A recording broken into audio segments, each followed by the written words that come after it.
Good morning, everyone. Welcome to Women Work Your Faith. My name is Sylvia Johnson, and today I will be doing the Sunday School Review for Sunday, January the 7th. The Sunday School Lesson for January 7th is Love, Mercy, and the Sabbath. And it's love, mercy, and the Sabbath. So it's a list of three things. The Bible basis, Luke, the 6th chapter, the 1st through the 11th verse. The Bible truth, Jesus is Lord of the Sabbath. Our memory verse, then said Jesus unto them, I will ask you one thing. Is it lawful on the Sabbath days to do good or to do evil, to save life or to destroy it? And that is Luke, the 6th chapter, the 9th verse. So in our lesson aims, I'll go ahead and read that now. By the end of the lesson, we will know the Sabbath laws and their conflicts with human need, feel an appreciation for the priority of human needs being met, and decide to live in such a way that we honor the Sabbath from Jesus's perspective. So I want to thank you for jumping on today. If you can't tell, I'm very nasal. I have been very sick this week, and that's why the lesson is being reviewed this afternoon versus last night, because I'm feeling much better this afternoon. But I do have some water and things, so if I start to sneeze and cough, I will take a break and just kind of get myself together. But because of that, I don't expect this review to be very long. However, I went back and forth about it continuously this week on whether or not I was going to do it. It is a good lesson, and I'm teaching it tomorrow for church anyway, so I thought I would share it online with you all today. So in this lesson, we're making a pretty significant jump in the life of Jesus, because in last week's lesson, he was an infant, and now he is a full adult working in his ministry on earth. So just to kind of bring you up to speed, Jesus has started his controversial ministry, went into the synagogue, was run out of there. He's been doing things, has started gathering his disciples.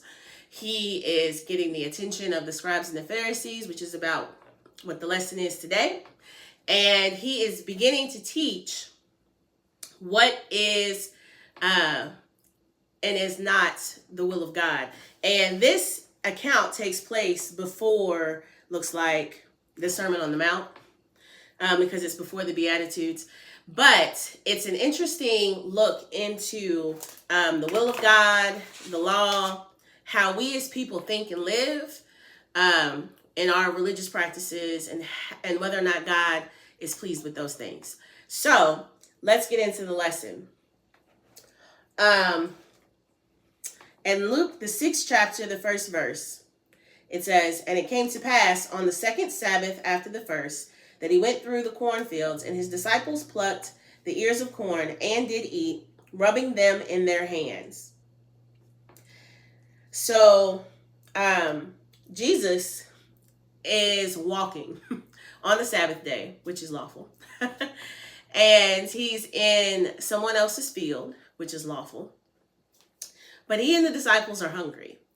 And so they start to pluck, and it says ears of corn. So it's important to know that at this time, corn didn't look like what it looks like today. So just keep that in mind. They weren't picking like the shiny, beautiful, golden, juicy grains that we eat now that are covered in the husk. It's similar, but they were different. What we eat now is cultivated by man to be what it is. But it was still a grain that was grown and used for many purposes throughout history. They're hungry, and so they're plucking this grain, and they're removing the husk, and it says by rubbing them in their hands. They're doing it manually. And the reason why it's important to note that they're doing this manually is that it was unlawful to be in someone else's field with tools trying to, harvest their crop. So they're just by hand going through plucking what they need to be satisfied. And it says in the 2nd verse, And certain of the Pharisees said unto them, Why do ye that which is not lawful to do on the Sabbath days? So, Sabbath. The word Sabbath is to make cease or to make rest, to desist from exertion. So the Sabbath was holy. Because if we go back to the creation, God worked 6 days to make all of creation. And on the seventh day, he rested. He made cease. He desisted from exerting himself and creating things. And when he brought the Israelites out, they were commanded not to work. And if we go back to Exodus, the 20th chapter, the 9th through the 11th verse, it says, "But the seventh day is the Sabbath of the Lord thy God. In it thou shalt not do any work, thou nor thy son, nor thy daughter, thy manservant, nor thy maidservant, nor thy cattle, nor thy stranger that is within thy gates. For in 6 days the Lord made heaven and earth, the sea, and all that in them is, and rested the seventh day. Wherefore the Lord blessed the Sabbath day and hallowed it." And I skipped the 9th verse. In the 9th verse, it says, 6 days shalt thou labor and do all thy work. In Deuteronomy, the 5th chapter, when Moses repeats the law, he instructs them on the Sabbath, again, according to what God has told him.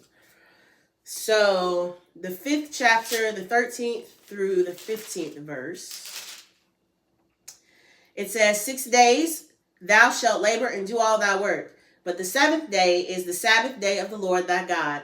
In it thou shalt not do any work, thou, nor thy son, nor thy daughter, nor thy manservant, nor thy maidservant, nor thine ox, nor thine ass, nor any of thy cattle, nor thy stranger that is within thy gates, that thy manservant and thy maidservant may rest as well as thou. And remember that thou wast a servant in the land of Egypt, and that the Lord thy God brought thee out thence through a mighty hand and by a stretched out arm. Therefore the Lord thy God commandeth thee to keep the Sabbath day.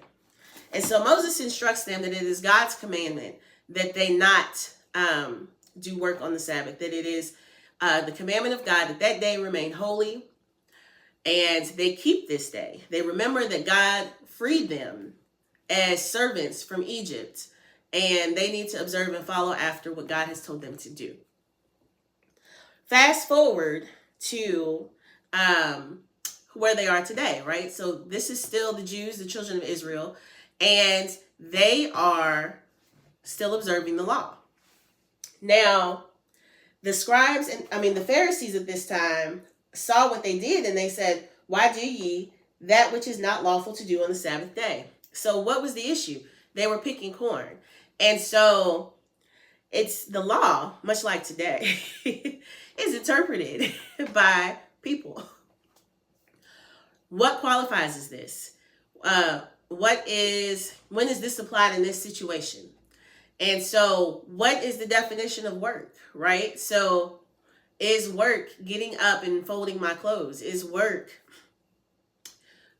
wiping something out of a window because I can't see?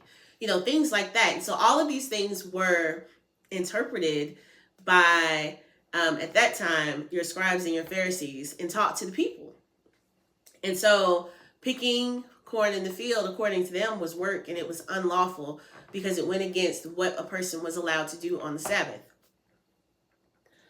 Now, if you go to Jesus' response in the 3rd verse, it says, "And Jesus answering them said, Have ye not read so much as this, what David did, when himself was and hungered, and they which were with him? How he went into the house of God, and did take and eat the shewbread, and gave also to them that were with him, which it is not lawful to eat, but for the priests alone." So I'm going to pause right there. I'm not going to read that story to you. I'm going to tell you where you can find it, because Jesus explained what happens right here. But if you go to 1 Samuel, the 21st chapter, the 1st through the 6th verse, David is fleeing. Excuse me. He is fleeing Saul.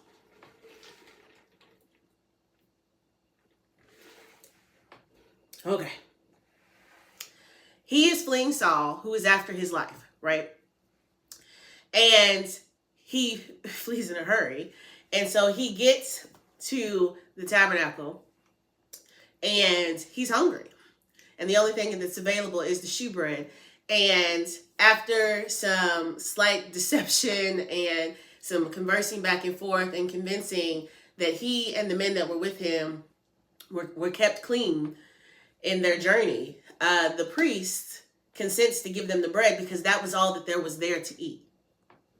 And so instead of sending them away hungry, the priest gives them what they need and it allows them to be nourished. And so Jesus brings that story up for a multitude of reasons. One, because the children of Israel honor and reverence David. He is, at this point, their pinnacle. And a true man of God, the last, really great king. Solomon was great, but David united the kingdom. He brought order to the children of Israel. He set up, the structure of how things were today. And so David was the pillar of what a man should be. And so he's using an example of someone that the people would love, know, and reference. The next thing is what happened in the story. That there was something that was unlawful that was done and accepted. And it's not to say you can break the law when you see fit. Jesus is making a point. What is the purpose of the law? And what is it not intended to do? The purpose of the law is not to starve people. When a person is hungry, you should feed them. And it brings to us a question of how our convictions govern our actions. We think convictions are good, and they are good when they're applied rightly. One of the things that I was teaching in my youth class, we have a youth class that we do some Saturdays with the preteens and teens at my church. In the book of Deuteronomy, I think it's in chapter 6, these are the laws, statutes, and commandments. And I talked to them about the difference between each, right? And what people struggle with, all of us, is the concept of statutes. And I think of it as logic. If this, then that, right? When this, do that. And we struggle with that because our convictions drive how we apply things. And so if I am a religious purist, I'm going to hold hard and true to some rules regardless of what's happening. But that is actually not the way of God. There are many times where God makes a judgment that we would not have made. And that's why it's so important for us to follow after the Spirit, because we need it to guide us and to show us what is good. Something to think about that Kenesha and I talk about often in videos is our salvation checklist. If I do this, if I wear this, if I go to all of these things, if I don't participate in these things, then I'm pleasing to God and I got to do this. And anybody that does anything on this list is not saved. They're sinners. And we have to watch that, because what we're doing is we're judging what is good. And God is the only one who can tell us what is good. And if we are to be like him, we need to have the heart of compassion that he has. And so in a situation like this, when a person is hungry, do you deny them food because they didn't come to church last week, or because they're not dressed appropriately when they get there, or because, they don't stay for the sermon, whatever? If they're hungry, what is it that is the right thing to do? And not necessarily just what is and is not interpreted as lawful according to our religious beliefs. And so I have a couple of Bible verses here. And let's see. I may be able to skip over these and just put them in the description box if you want to read them later. And so in Exodus 25:30, I just wrote that verse so that you would know what the shewbread was. and see the commandment. And it was commanded to them that it should be before them always. They would have 12 loaves of bread representing the 12 tribes of Israel, and it was replaced every 7 days with a fresh loaf. Each loaf was replaced. And the law was that it had to be before there always. But the priest in that case, when David came, took the bread and gave it to David to his people to eat. So something that we just have to watch is how we tend to fall in line of living a life that is pleasing to God by what is pleasing to other people. Because we are not always right. We need to seek the Lord. And the next statement that Jesus says is in the 5th verse, and he said unto them that the Son of Man is Lord also of the Sabbath.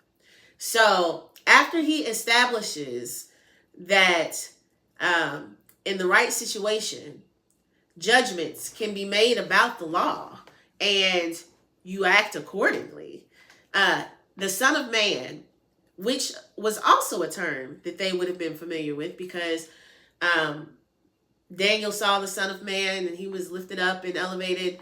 We've talked about this in another lesson, and if I can remember what week it is, I will link it in the description box. But they would have identified the concept of what he was saying, the Son of Man.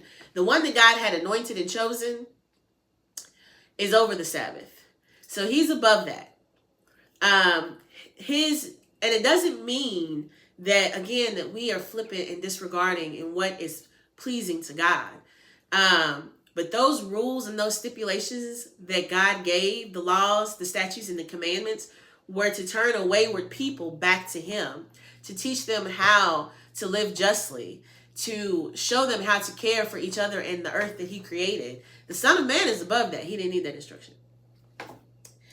And so if we think, and this is actually something that I know that a lot of us in churches and religious groups are guilty of, we bind in our minds, not really, but in our minds, in our faith, in our trust, in our walk with God, we bind his ability to work within the restrictions that our minds have set that are good and aren't evil.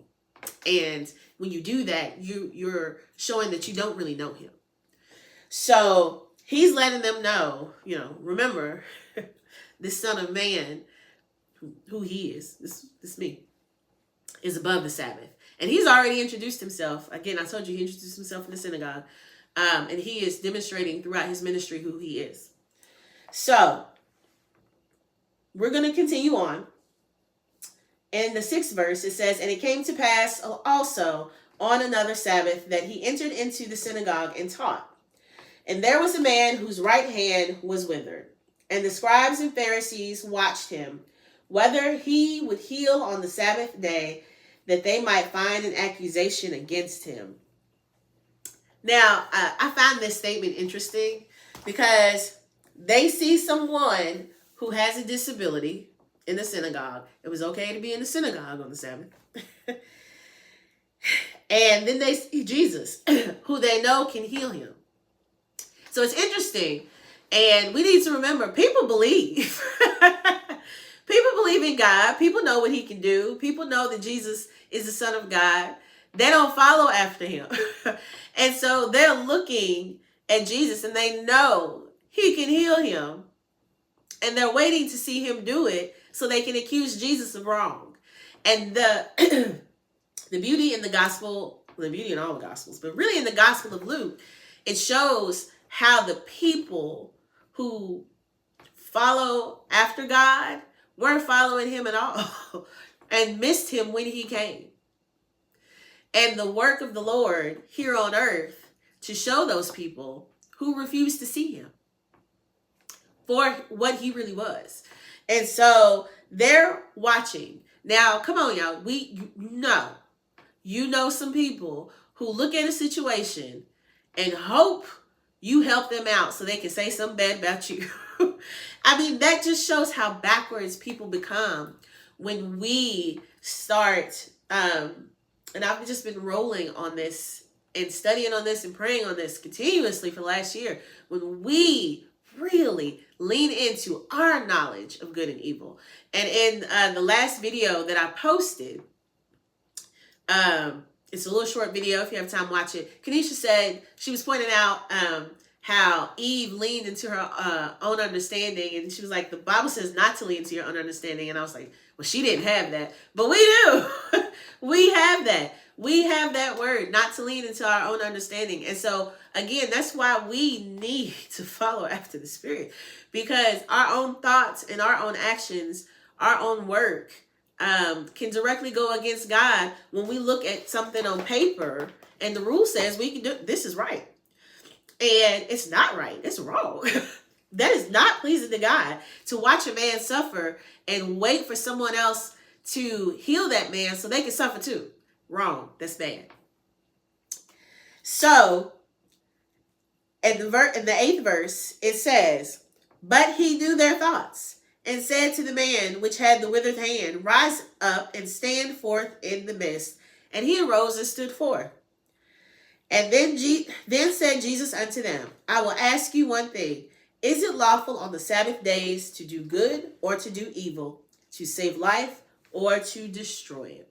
And that is our memory verse. And it is a question, not just on the Sabbath day, but as we are walking in our walk with the Lord, what is the intention? What is it lawful? Is it right? Is it, now I got to look for it. But is it the will of God? Is it what he desires? You know, because there are commandments, there are rules, and not just with God, but with our families and things like that. What is it that is the intention, or what is it that we should do? And so it's a rhetorical question, right? Because, you know, there's only one right answer. And we should know what that answer is. But, you know, we don't always fall after that. So I'm looking in here. Let's see.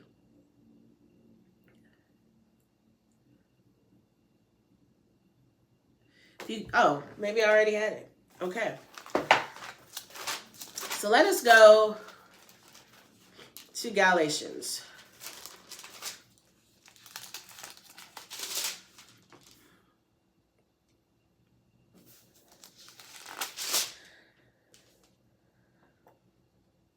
Okay. Galatians, the 5th chapter, we'll start at the 22nd verse. But the fruit of the Spirit is love, joy, peace, long-suffering, gentleness, goodness, faith, meekness, temperance. Against such there is no law. And so Jesus' question, the letter in Galatians was written by Paul. And I was going to try to stay out of Paul today, but it didn't happen. But Jesus' question to them,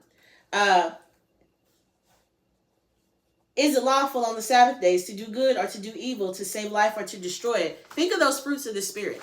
What comes forward when the Spirit of God is resting in you, abiding in you, living in you? That's what's lawful. That is what is good. That is what he desires. And if you go back from day one, all the way up to this point, that is what God is building and working on. We, in our own judgment, in our own knowledge of good and evil, are the ones tearing it down. And so when Jesus poses that rhetorical question to them, is it lawful? He's telling them, hold on, back up. Look at what you're doing.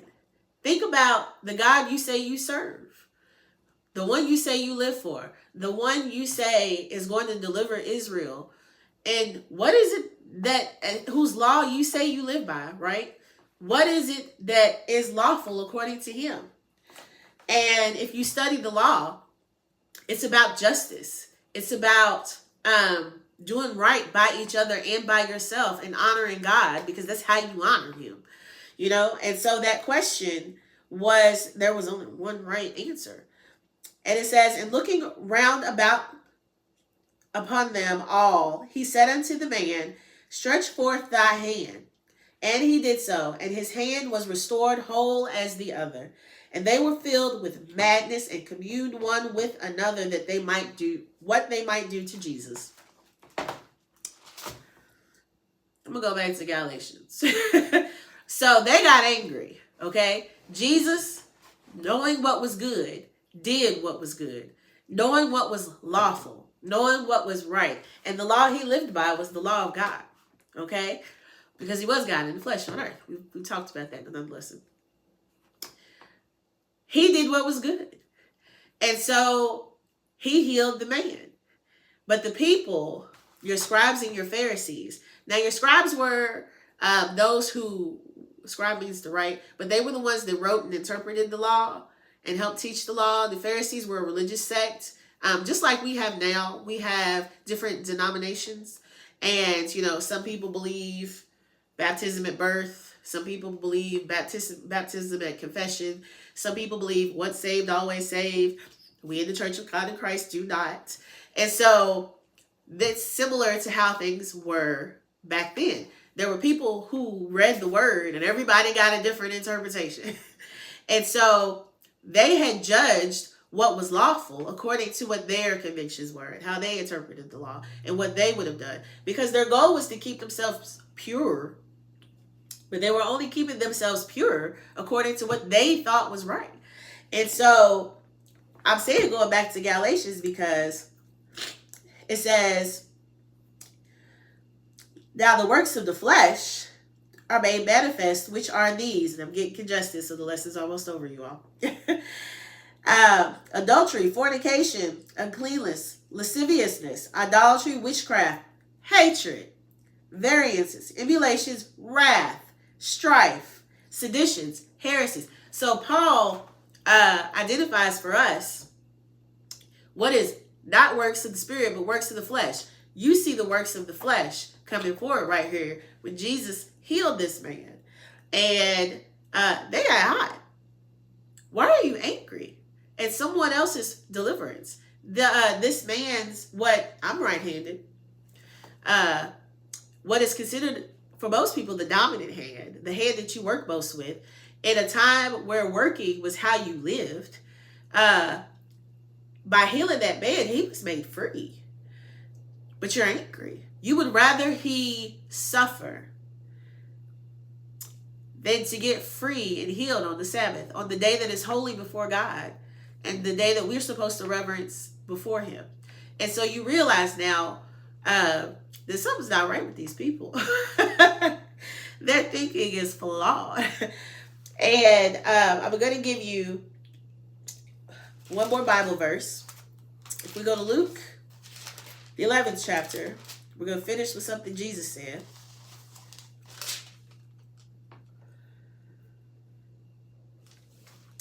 If you go to 11 and 39, now I told you that their goal was to be clean, ceremonially clean, okay? And they have some issues about washing. Now I got issues about washing too, but they were judging and condemning him based on his practice, and his disciples, I think, had not washed their hands or something ceremonially. And it says in 39, and the Lord said unto him, now do ye Pharisees make clean the outside of the cup and the platter, but your inward part is full of ravening and wickedness.